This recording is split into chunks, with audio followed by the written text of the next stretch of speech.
We'll guide you through how to fix your PC or laptop not shutting down after clicking shut down in Windows. If you find this useful, then please consider subscribing and liking the video.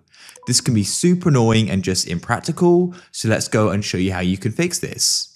Come to the bottom of your computer and you need to go and type in run like so, and we can go and open it up. Now what you need to do is go and type in power cfg.cpl like so and go and click OK. Your control panel will open up straight to the location and you can head to the top left and click on choose what the power buttons do. Then what you need to do at the top here is you have the option is click on change settings that are currently unavailable. We can then change down the shutdown settings.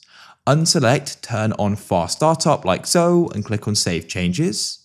Now you can close out of here. And what you want to do is try shutting down your computer again. See if it works. If it still doesn't, click on restart and then go and click on shut down again after your computer is restarted and it should be working. If you found this useful, then please consider subscribing and liking the video.